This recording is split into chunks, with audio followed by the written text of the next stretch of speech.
Ingxenye yejele iGosi Mampuru iSimex section yaziwa kakhulu ngezokuphepha eziqinile. Kuyo lengxenye kuboshwe kuyo uVusumuzi Kats Matlala, ongowesilisa okukholakala ukuthi unobudlelwane nezinye zezikhulu zomnyango wamaphoyisa kulelizwe. Ngesonto, ukhomishana wamaphoyisa KwaZulu-Natal uNhlanhla Mkhwanazi washiya abaningi beshaqekile ngesikhathi edalula izinsolo zenkohlakalo ezihlanganisa uNgqongqoshe uSenzo Mchunu kanye noMatlala. He is identified as high risk, not only because of what is circulating in the news, but also because we want to reduce the propensity of him exposing us to more risks like having cell phones and contrabands.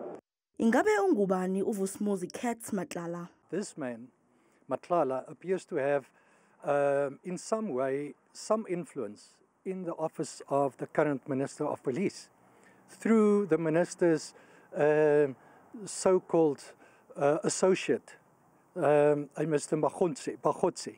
Obengungqongqoshe wamaphoyisa uBheki Cele ungomunye wabantu okusolakala ukuthi basondelene noMatlala, njengoba kubikwa ukuthi uCele wake wahlala efletini likaNokusho okungelikaMatlala ePitoli. uMatlala wathola ithenda elinganiselwa ku-360 wezigidi zamarandi ophikweni lezempilo emaphoyiseni, kanti-ke leyo thenda yamiswa emva kokuboshwa kwakhe njengoba kwakunophenyo enkampanini yakhe malungana nethenda ka-2.3 billion wamarandi. Leyo thenda wayithola emva kwesonto uCele ephumile esikhundleni.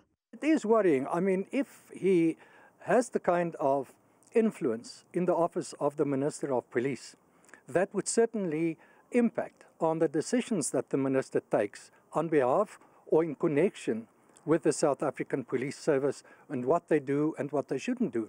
Intatheli yeNewsroom Africa ekwazile ukukhuluma naye njengoba bekugasele amaphoyisa imchaze njengendoda ezethembayo, kanti-ke kulindeleke ukuthi avele enkantolo ephakeme iNorth Gauteng ngoLwesihlanu njengoba ebhekene necala lokuzama ukubulala loyo ayethandana naye.